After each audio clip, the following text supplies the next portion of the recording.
Hai, nama aku Firas. Ini cerita Ramadan aku. Selalunya bulan Ramadan, orang akan gembira menyambut puasa dan juga raya. Tapi bagi aku, biasa-biasa sahaja.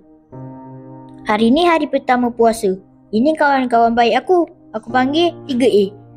Ini Aiman. Aiman ni bapak dia toki balak tau. Kaya. Ini pula Alif. Alif ni bapak dia ada bereka-reka sawah padi. Pun kaya juga. Arif.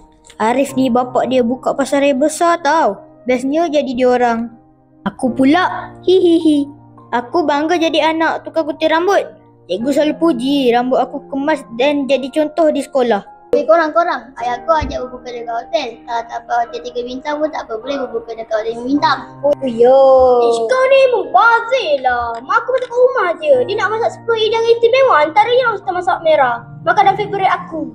Sedapnya. Sedap. Lah, ya ke aku baru nak ajak korang pergi rumah aku. Mak aku nak buat open house.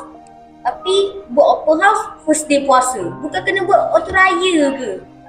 Mak aku nak kena golek banyak benda. Dan golek, kambing golek, unta golek, semua nak kena golek. Aku nak dah sekejap. Oh, kau nak golek. Oh, aku Firas. Ouch! Weh, korang perasan tak? Firas tu, waktu kita sembang tadi senyap je.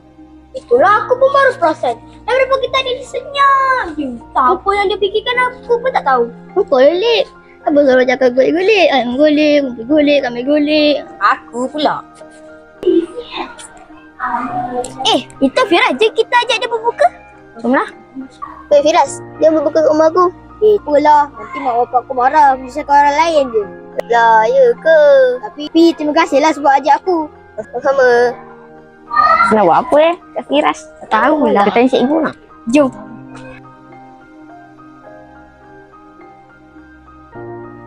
Rupa-rupanya tanpa aku sedari, 3A ni dah jumpa Cikgu Asna untuk buat kejutan untuk aku.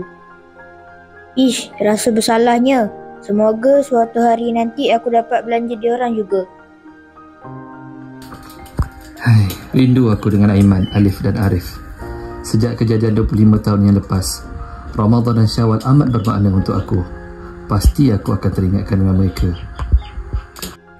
Kini aku mengerti, Ramadan bukan hanya tentang menahan lapar dan dahaga, tetapi juga tentang memperbanyakkan kebaikan. Kebaikan inilah yang akan menjadi jambatan untuk mengeratkan hati dan memperkukuhkan persahabatan.